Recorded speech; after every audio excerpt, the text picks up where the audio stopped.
I'd like to give all praises, honor, and glory to YAHAWAH, YAHAWASHI, Bashim double honors to the apostles and the elders of Great Millstone, and SHALAWAM to like out there doing this work of faith and labor of love and true sincerity.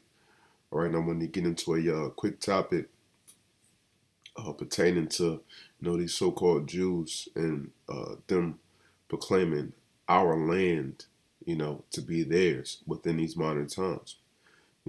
That's not their land. It rightfully belongs to the so-called blacks, Hispanics, and Native Americans, the true Israelites, according to these scriptures, and to show that these devils are nothing but thieves, man. In which, of course, all us brothers of the know should know this by now. But for all of you people out there, that have these misconceptions of who's in the land right now and thinking that the land really belongs unto them, which is totally inaccurate. All right, so I'm gonna just let this short clip play, and then get into some edification. All right, so here we go.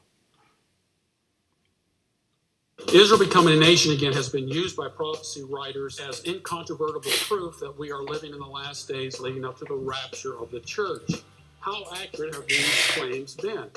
American Vision presents. The Lord, who is orderly, says they are first going to come back physically to the land. And then what is going to happen? He said, I will take out your heart of stone and I will replace it with a heart of flesh. And you will be my people and I will be your God forever. Is modern Israel a fulfillment of Bible prophecy? A debate featuring Gary DeMar and Jim Fletcher. It is astonishing to me that we live in a time when we debate this question. They were gone for 1900 years, emptied out of the country. Prophecy after prophecy in the Old Testament says that in the latter days they will come back. They will never be uprooted again, as it says in Amos 9. What is language if it isn't meant to be understood? What does that mean? It means they'll come back. Did God fulfill the Old Testament prophecies of the restoration of Israel with Ezra and Nehemiah and the early church? Or have we seen them come to pass in recent years?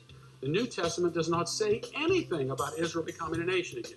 And I think that's telling. See, again, it's not just about Israel becoming a nation again. It's a package deal. You have to believe that there is and be able to support that there is a gap between the 69th and 70th week of Daniel.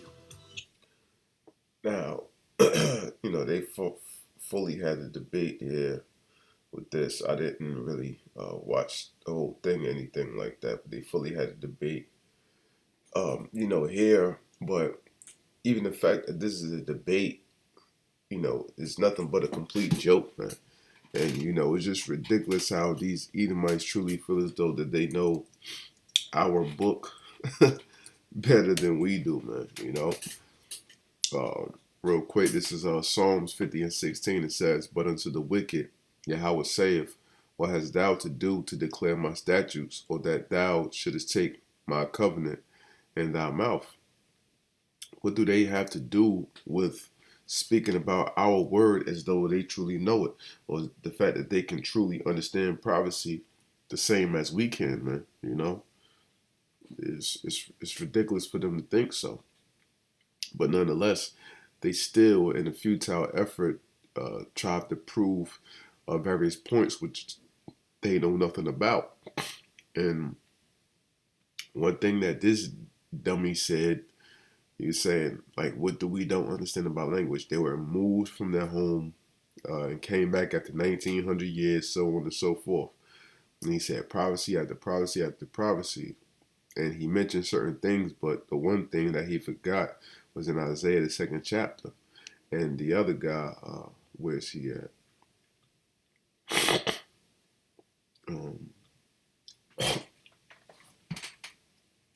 And one thing that this guy actually said that made some perfect sense, that is not just about Israel coming back into the land again. It's a package deal. Meaning what? There's multiple facets that go into that, not just that one thing. It doesn't mean just because a people goes into a nation that fulfills the prophecy, because there's other things that are entailed within that deal. So that's the one intelligent thing in which he said. All right. But real quick, let's go to Isaiah 2:1. And it says, Salakia, the word that Isaiah, the son of Amos, saw concerning Judah and Israel. And it shall come to pass in the last days, which we're in, right, that the mountain of the Lord's house shall be established in the top of the mountains, and shall be exalted above the hills, and all nations shall flow into it. So the Lord's house shall be established, which pertains to you so-called blacks, Hispanics, and Native Americans, and all nations shall flow into it, right? And many people shall go and say, come ye, let us go up to the mountain of the Lord, to the house of the God of Jacob. Okay, so this is the other nations and them speaking, all right, and the things in which they shall be saying. Let us go to the house of the God of Jacob, because this is going to be what? After this world as we know it is completely destroyed, and that transfer of power has set, right? And he will teach us of his ways. What ways? The law, statutes, and commandments. All other nations aren't learning the law, statutes, and commandments. They're not being taught by our ways. And we will walk in his paths. For out of Zion shall go forth the law and the word of the Lord from Jerusalem. And he shall judge among the nations, and shall rebuke many people. And they shall beat their swords into plowshares, and their spears into pruning hooks. Nation shall not lift up sword against nation, neither shall they learn war anymore. So, like how the one dude said, what this is a package deal.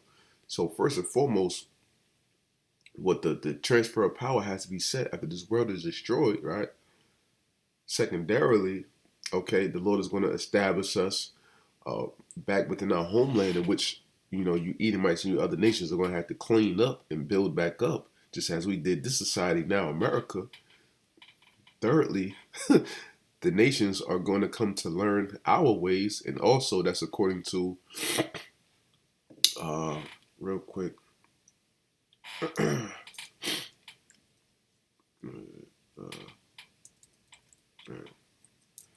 Zechariah 14.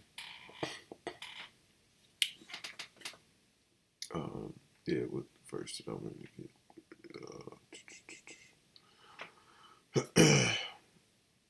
Yeah, I believe it's 14 and 14, something like that. Yeah, here we go. Yeah, just to get straight to the point. Zechariah 14 and 16, it says, matter of fact, let me start at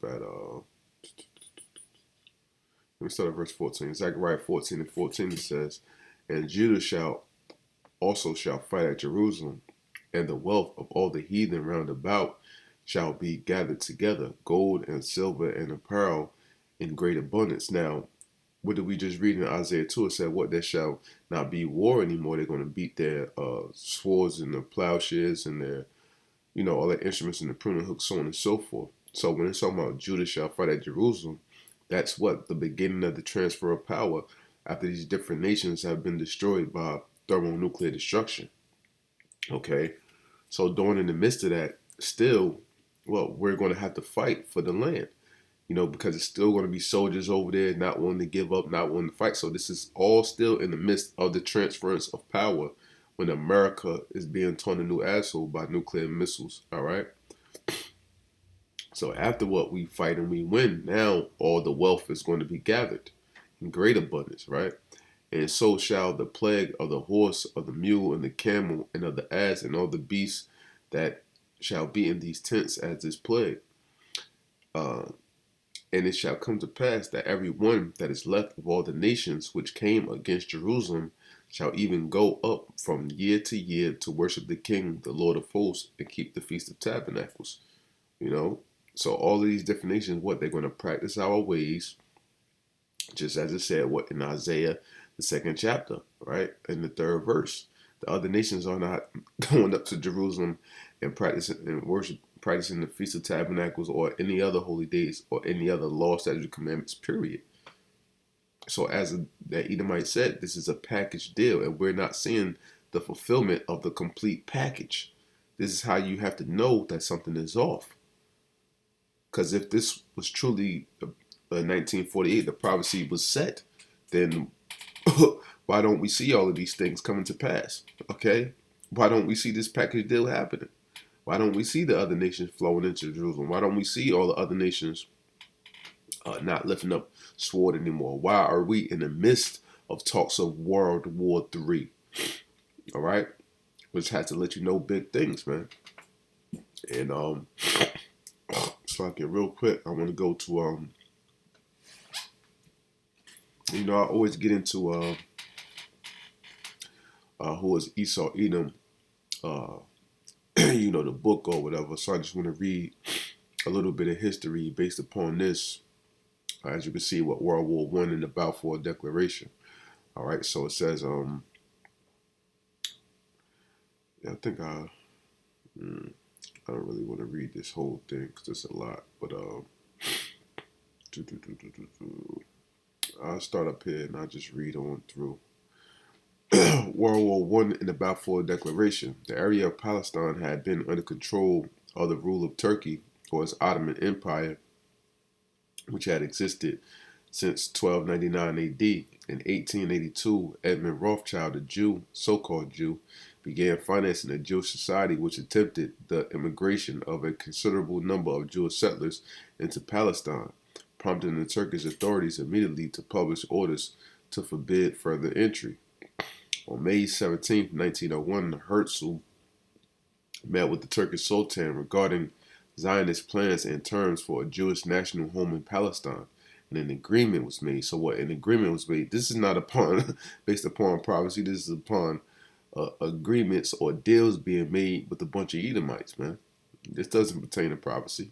The Lord didn't say we're going to go in there and make a deal. We're going to cut a deal with them, man. We're going to take our land back by force of the sword, man. You know, Herschel immediately went to London, where he spoke with much confidence of the success of his mission with the Sultan and asked the Jewish people for however much money that is, for the purpose of obtaining the charter. But the Jewish people kept silent. Although the Jewish population in general had no interest in settling in Palestine, the Zionists persisted. Well, because they tried to you know, put in the minds of the people that this was prophecy. That's why you have these debates and these Edomites talking about this and that, and just to try to cause more confusion to make people think that these truly are the Lord's chosen people, right?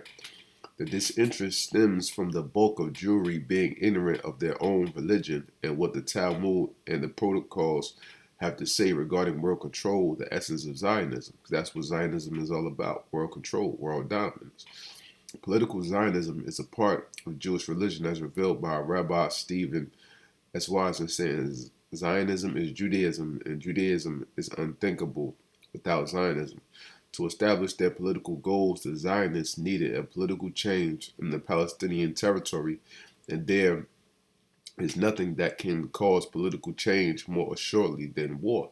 The international Zionist bankers and plutocrats thus investigated the Balkan War, which brought a revolt against Turkey, weakening it and causing it to lose some of its territory. The Balkan crisis was like a powder keg in the European arena, and its repercussions helped to precipitate World War I on July 28th, 1914. So they knew, you know, they needed a political change, and it had to come by war. So these devils, they purposely start wars, man, to get things going, to move things according to their agenda, all right? And that's also why do these devils do this? Because they know who they are according to the scriptures.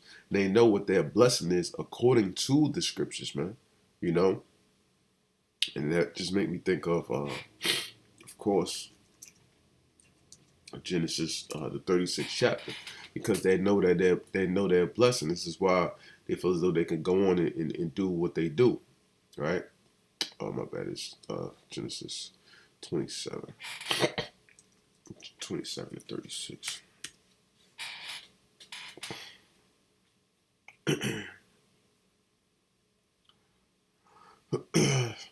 Yeah, I'll get to the point.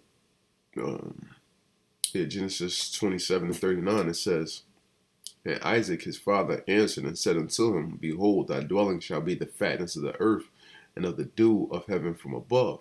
And by the sword shalt thou live. So they know that this is how they were to live and how they were to procure their glory of the world and their world dominance by the force of the sword.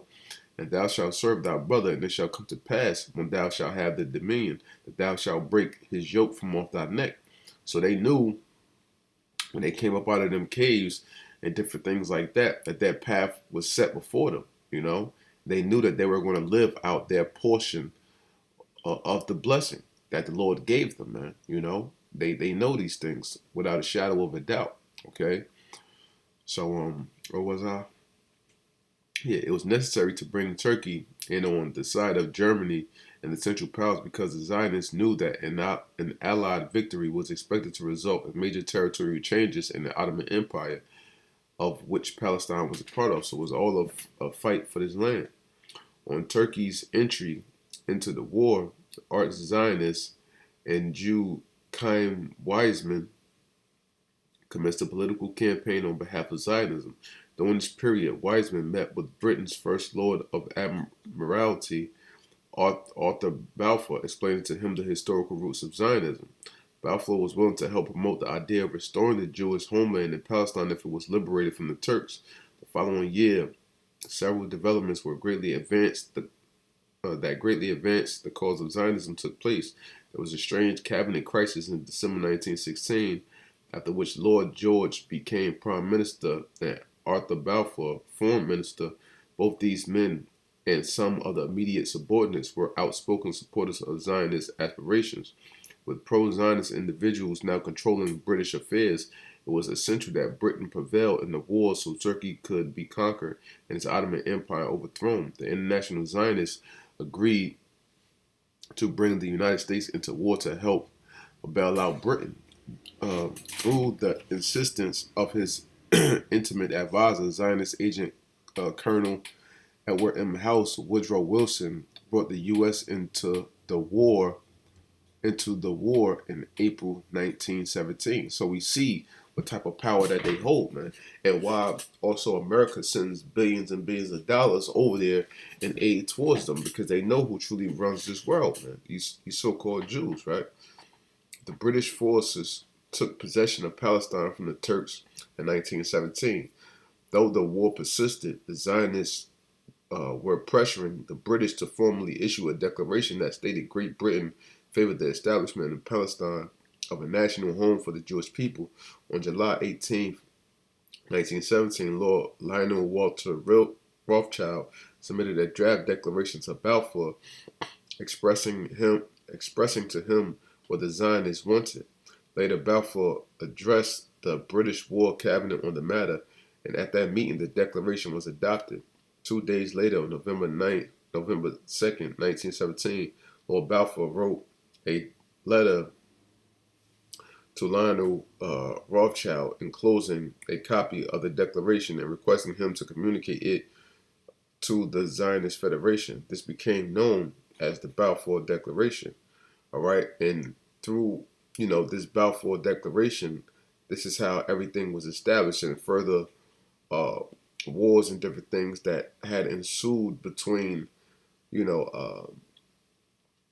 these so-called Jews, and these Arabs, and eventually we came to the point where, as you can see here, they had the UN partition plan, where it's pretty much they designated, a portion of the land to the Arabs, and a portion of the land to the so-called Jews. All right. Let me see if I can, cause I don't. Yeah, let me just read this real quick, because I'm trying to skip out on reading so much. But it says Palestine had been occupied and ruled by the Arabs ever since the Muslims forces conquered it in 637 AD. The act of establishing a national home for one group of people in an occupied area such as this was an unprecedented innovation in international law. The Zionists faced the burdens of convincing the world that the Jews should be given the right to occupy Palestine, since the country already had a population which had been there for centuries, 1,300 years. It could not be simply handed over to the Jewish people. The British government made several unsuccessful attempts to quiet Arab feelings of hostility to the Zionist plans, since the Balfour Declaration guarded the rights of the Arab population. No definite conclusions could be arrived. Another political change was needed, such as that only a war can bring. Every single time when a political change or something is needed, they're going to bring war. With Franklin D. Roosevelt and Winston Churchill willing partners of the Zionists, it took little effort to bring America and Britain into World War II. So we see all of these world wars, First World War, Second World War, there's other things included in it too. But we see because of the political changes that they wanted to have, the Zionists, the so-called Jews, they wanted to have, they brought on World War I and World War II, all to accomplish their agenda, which is to take over the land of Israel, okay? The aftermath of the war allowed the Jewish Zionists to establish their international organization called the United Nations on October 24th, 1945. So this is what they established, the United Nations. In 1947, the British gave up their Palestine mandate and placed the Palestine problem in the hands of the Zionists, created communist-controlled United Nations. So the British was like, hey, this is too much. I give it over y'all. This y'all shit anyway. You know what I mean? Because it was created by them, so it's only right that they deal with it, right? The General Assembly approved plans to place Jerusalem under international control and to partition Palestine into separate Arab and Jewish states because of the wars, that were going on that kept ensuing. Hey, because it's a prophecy also, that the so-called Arabs, the Ishmaelites, they wouldn't be removed out of that land neither. With the boundary lines drawn in Palestine according to the Zionist partition plan, a Jewish state in Palestine was established with the backing of the United Nations on May 14, 1948, and the Jewish state proclaimed its independence under its president Chaim Weizmann and Prime Minister David Gurion. So, we can see that this is all man-made and not favored or not truly backed by prophecy from all the evidences that we currently see here, man, And also, right, Deuteronomy 28:68, it says, and the Lord shall bring thee into Egypt again with ships by way whereof I spake unto thee. Thou shalt see it no more again. What is that referring to? That's referring to our homeland. So we know that this earth isn't going anywhere, but the transfer of power, that has to come. So until that transfer of power comes, we're not going to see our homeland again. Meaning what? We're not going to dwell there again. So that earthly transfer of power has not happened yet. And there ye shall be sold unto your enemies for bondmen and bondwomen, and no man shall buy you. Meaning what? No man shall save us. So how does this pertain to the so-called Jews, man? It doesn't whatsoever, man. Because the Lord clearly said we're not going to see our homeland again, right? Until that transfer of power, right? It's Ecclesiastes 1:4. One generation passeth, and another generation cometh, but the earth abideth forever. So we know that this earth in general is going to abide forever. But as I said, you have to have that transfer of power as it gets into in Sirach, the 10th chapter, because of riches unjustly gotten. Matter of fact, let me just go to it.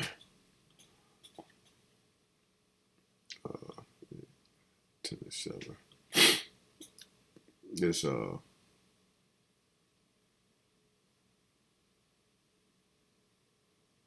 this was 11:7. Hold on, slug it.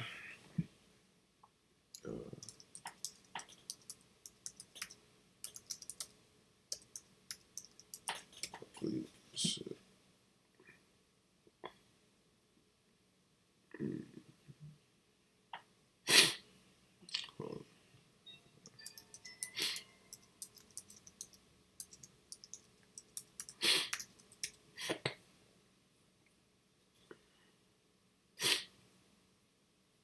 Oh, I'm taking the pocket phone. Oh, it's 10:8. Slug it. Yeah, it's Sirach 10:8.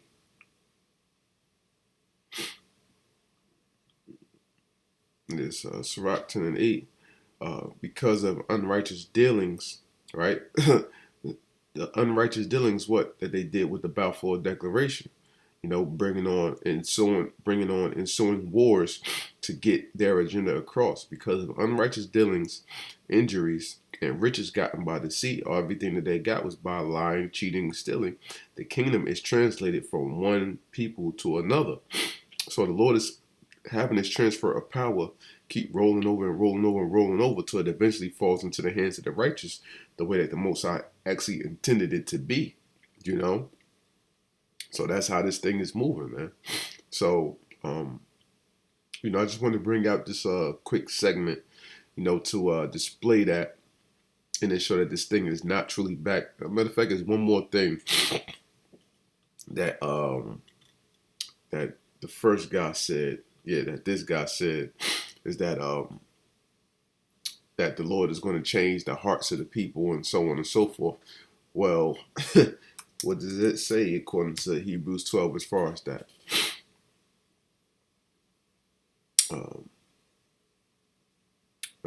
It's like Hebrews 8. It says, Hebrews 8 and 10, for this is the covenant that I will make with the house of Israel after those days, said the Lord. I will put my laws in their mind and write them in their hearts. So that obviously means what we're going to be programmed to keep the law, statutes, and commandments, not them just being written on tablets of stone. Okay, which that, you know, that also that the laws being written on the tablets of stone, you know, represented our stony hearts. You know what I'm saying? But now what the Lord is going to soften up our mind and deliberately write them in our minds so that we're programmed to keep them. What are those so-called Jews over there doing? They're allowing homosexuality, pink party, panther parades going on over there. All manner of wickedness going on over there, man. So it doesn't look like they're following the law, statutes, and commandments to a T. And I will be to them a power, and they shall be to me a people. And they shall not teach every man his neighbor and every man his brother, saying, know the Lord, for all shall know me, from the least to the greatest. Because what, as Israel, as a nation, we're going to know the Lord, but the other nations, as I pull with those other scriptures, you know, getting into the Isaiah, the 2nd chapter, and the Zechariah, the 14th chapter, what the other nations, they're going to have to learn our ways and come over to us, you know, to learn the ways of the Lord, man, you know. So, you know, with that, you know, I hope this segment was edifying, you know, and just pulling out that proof and the evidence, you know, of course, through the scriptures and also points of secular history, you know. So with that, you know, I'd like to give all praises, honor, and glory to YAHAWAH, YAHAWASHI, Shemar the Buanas, the apostles, and the elders of Great Millstone, and SHALAWAM to elect out there, doing this regular faith and live with love and true sincerity. SHALAWAM.